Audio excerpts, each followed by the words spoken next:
poner fin a la pobreza infantil en Uruguay fue realizado por el sociólogo Gustavo de Armas, a quien ya le doy la bienvenida. Gracias por estos minutos. Buenos días a ustedes, gracias por la invitación. ¿Empeoró la situación de la pobreza infantil en Uruguay? Se tiene en cuenta que una de las cosas que concluye el informe es justamente que la brecha entre pobreza entre adultos y menores ha aumentado. La pobreza en relación a los niños no empeoró en el sentido de que ha disminuido la pobreza en Uruguay en la infancia. Ha disminuido en términos porcentuales. En el 2004 había aproximadamente un 60% de niños y adolescentes, personas por debajo de 18 años en hogares bajo línea de pobreza. Hoy en día, los últimos datos del 2016 marcan que es un 17,6%.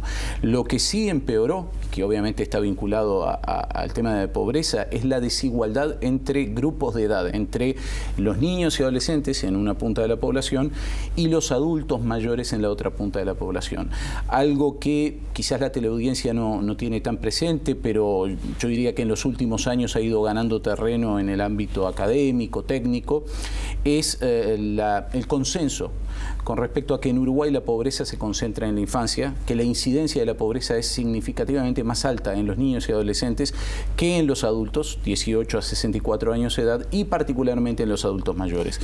De hecho, tú concluís en el informe que terminar con la pobreza infantil es terminar con la pobreza en Uruguay. ¿Es viable en qué periodo de tiempo y qué tendría que pasar para terminar con la pobreza infantil? Terminar con la pobreza infantil, así como con la pobreza en las familias, con niños, con los adultos que también forman parte de esos hogares, implica mucho más, desde luego, que operar sobre el ingreso de los hogares, pero esta es una dimensión clave.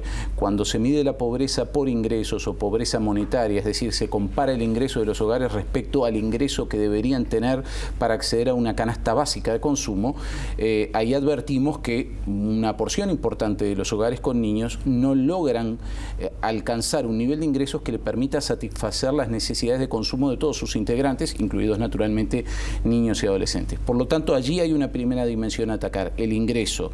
El ingreso, ya sea mejorando la capacidad de generación de ingreso propia de los hogares, inserción en el mercado laboral de los adultos, pero también a través de transferencias monetarias que el Estado realiza. Y ahí entra otro tema, que es las transferencias monetarias, justamente. Efectivamente. Que en realidad en el último tiempo, en los últimos años, se ha hecho mucho hincapié en esas transferencias monetarias, que además han generado un debate enorme.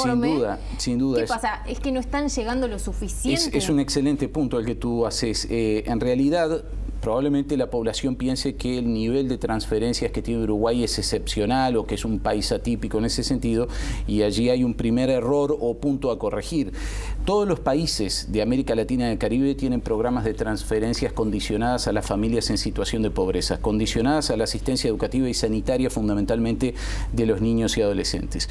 Uruguay hasta el año 2007, las viejas asignaciones familiares contributivas de trabajadores formales representaban algo así como 0,3% del Producto Interno Bruto.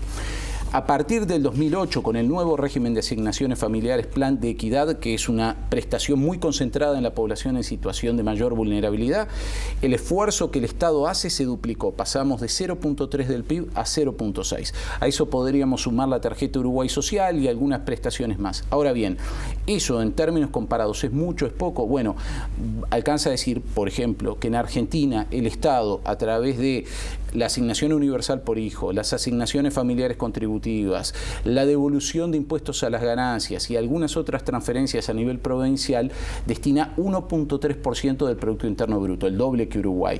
Pero además, si comparamos a Uruguay con países de un poco mayor nivel de desarrollo humano, los países de Europa, pero con pirámides poblacionales similarmente envejecidas a la de Uruguay, esos países en promedio destinan 1,5% del PIB. Es decir, esas sociedades hacen 3 veces mayor esfuerzo macroeconómico que Uruguay en transferir ingresos a las familias con niños. ¿Por qué esos países tienen prácticamente pobreza cero en la infancia de la población? Me refiero a los países de Europa, en particular a los países escandinavos, porque el gasto público social en esos países es más fuerte aún que en Uruguay y está muy fuertemente concentrado en las familias con niños y muy especialmente concentrado en los niños de 0 a 3 años. Lo que ocurra entre los 0 y los 3 años y en la etapa gestacional es absolutamente clave para el desarrollo cognitivo, físico y emocional de las personas. Uno podría pensar que con una pobreza tan concentrada en la infancia, a futuro tal vez sea más difícil por supuesto, ir achicando la pobreza porque estás hipotecando por en algún supuesto. sentido Yo lo plantearía el desarrollo de estos desde luego, niños. Totalmente de acuerdo. Yo lo plantearía en estos sentidos.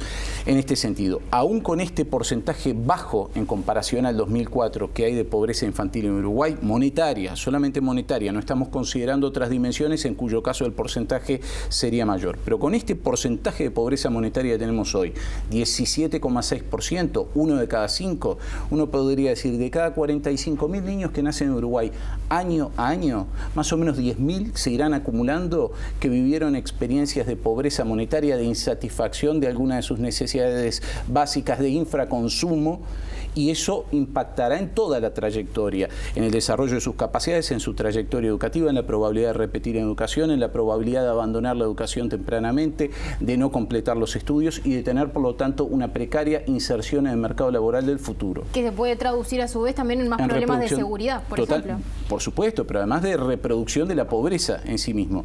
Cuando presentaban en la gráfica que el 90% de la población pobre en Uruguay se compone básicamente a mitades de niños y adolescentes 0 a 17 años y de los adultos que viven con ellos, 18 y más años de edad, es decir, 9 de cada 10 personas pobres forman parte de un hogar donde hay niños, ya sea que es un niño o que es un adulto.